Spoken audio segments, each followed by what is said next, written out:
તો finally guys good morning, જય શ્રી કૃષ્ણ, જય માતાજી. તો આપણે છીએ અત્યારે દુકાને ને કેવિનભાઈ છે ને અત્યારે છીએ ગયા છે ગામડે ને ઓલમોસ્ટ બધું સેટઅપ કમ્પ્લીટ છે રાત માટે.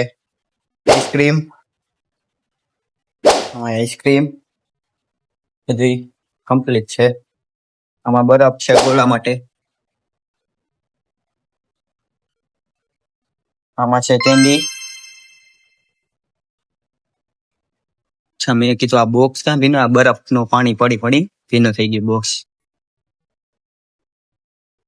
ના આ છે આપણી સ્પેશિયલ આઈટમ કટકા આઈસ્ક્રીમ. આ ફેમિલી પેક, આ કપ અને આપણી ગાડીમાં અમે પડી છે અને ભટમાં કપચી પણ નાખી દીધી છે. એટલે કાકરી કપચી ઘરેથી ગઈ જમીન આપણે આવી ગયા હતા દુકાને. તો લાવ મેં કીધું વ્લોગ ચાલુ કરી દઈ, ધીમે ધીમે શોર્ટ વિડીયો નાખતા રહી. લોંગ વિડીયો ક્યારેક બનાવશી, પણ લોંગ વિડીયો બનાવી તો ગઈ એમાં એડિટિંગમાં થોડુંક વાર લાગે અને શોર્ટ વિડીયો કયો એડિટ કરીને મૂકી દઉં. અને બસ હવે વેકેશનનો માહોલ ખુલી ગયો છે, સાતમ આઠમના વેકેશનનો. હવે પાછો હવે નવરાત્રીનો માહોલ આવશે, પછી દિવાળી.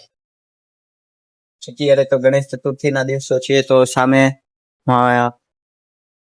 સામે બેસાડ્યા છે, પણ અહીંયા મંડપ નાખી દીધો એટલે દેખાતા નથી. બાકી બધી રેડી છે. હાલો તો આપણે મળીએ નવા શોર્ટ વિડીયોમાં. તબ તક કે લીએ બાય બાય.